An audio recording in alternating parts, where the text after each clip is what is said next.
Okay. Well, it's pretty late actually in some parts of the United States. It's tomorrow, and I'll be doing lesson number 301. But while I had a little time tonight after the baseball game, I wanted to just say a little bit about lesson 300. Um, Only an instant does this world endure. Remember, we're looking at this in relationship to the real world, which is another section that we would have read prior to doing this lesson today. So only an instant does this world endure. And there's an interesting line in the first little section of this that I want to get to. But after I read this and I was sitting here, and I'm not going to belabor this tonight since it's late, but I remember prior to my awakening and prior to the experience of salvation and prior to my saying yes to Jesus, and as this is part of this lesson as well.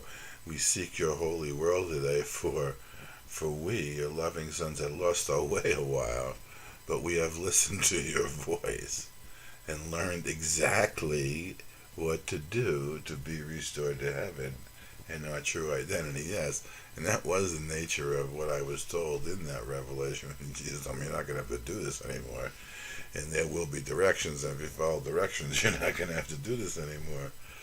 But what I wanted to say was, prior to that,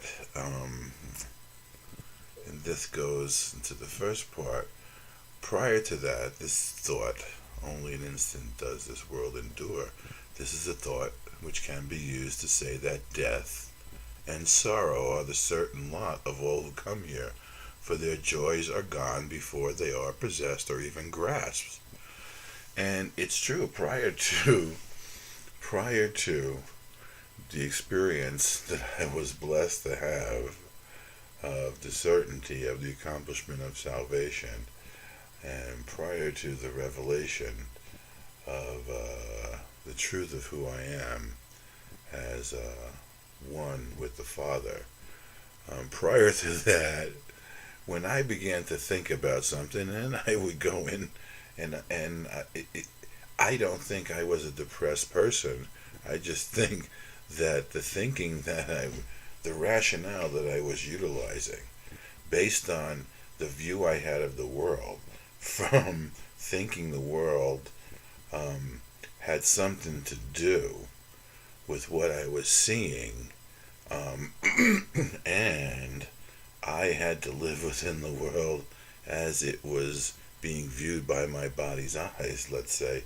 Everything seemed to end in death, so it didn't matter what I thought about or which direction I headed or what I thought there might be to pursue. It all roads led to death, and to me, it just didn't make any sense. Because it doesn't matter what you're going to do here, you were going to die, and you were no longer going to get the benefit from whatever the hell it is you had accomplished. No matter what it was you accomplished, it would end the same way. And that's what he's saying here, that death and sorrow are the certain lot of all who come here, for their joys are gone before they're possessed. Yes, that was entirely true. And no matter what road my mind went down in thinking, it always ended in death after the experience of salvation and revelation, when I discovered the reality of my eternal self and the infinite nature of the universe as God creates, and that nature being what love is.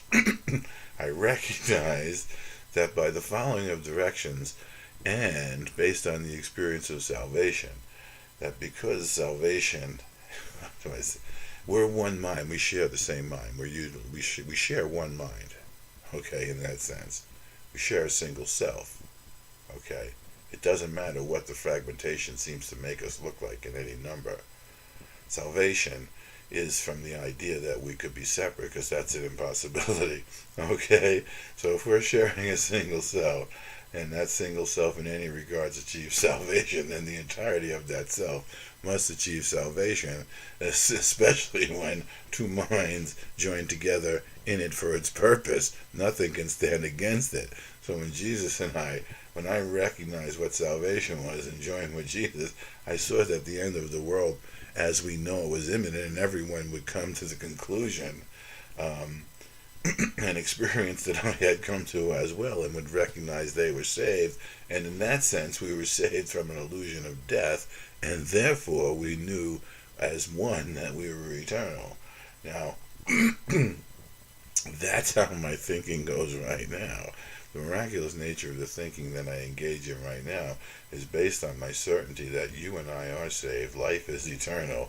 We are what life is, and there is nothing outside of that life as love created by our Father and shared with us. And this we can for sure know.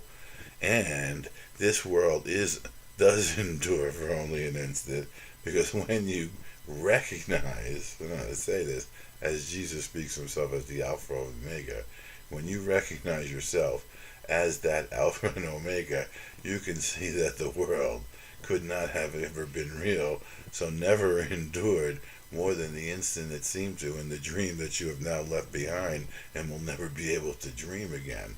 So in that sense, it talks about in the Course as the tiny tick of time. Tick never talked. Before it talks, we will have returned, and time will never have been.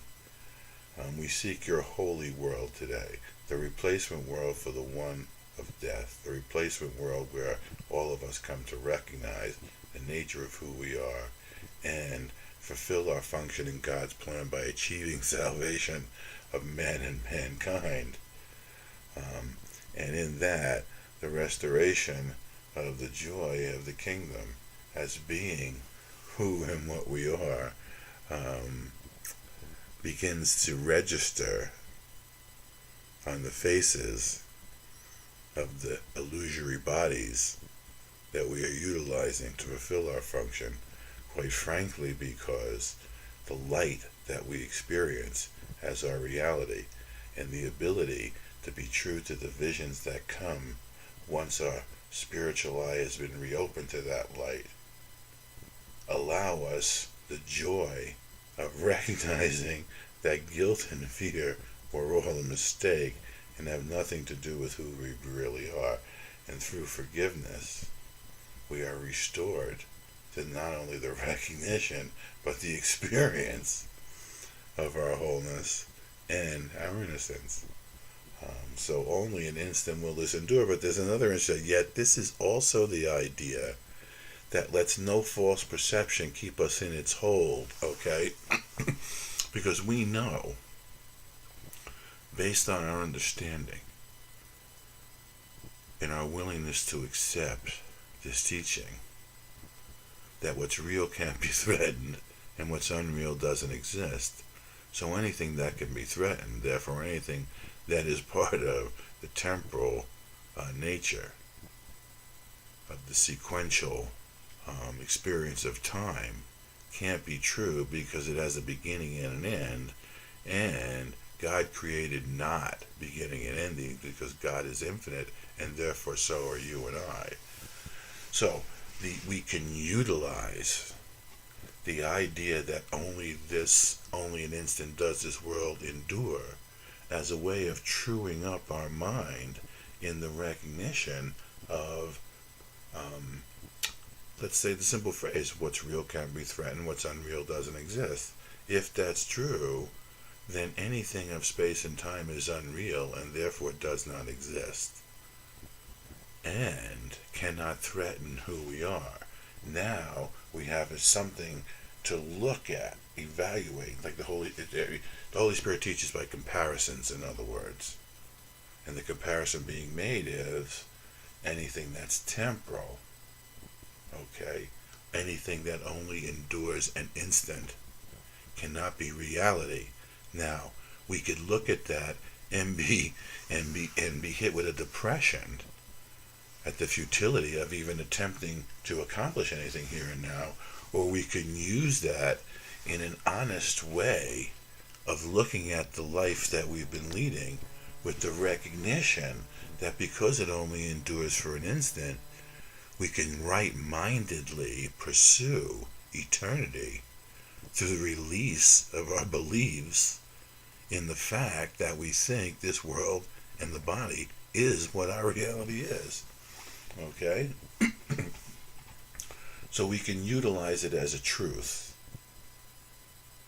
to hold up our thinking to in order to see what thinking needs to be released in the recognition of the fact that life is eternal and this temporal world of space and time, not being eternal, has no reality and therefore cannot keep us from the recognition of who we are, because an illusion cannot prevent you from knowing the truth unless you desire the illusion above the truth.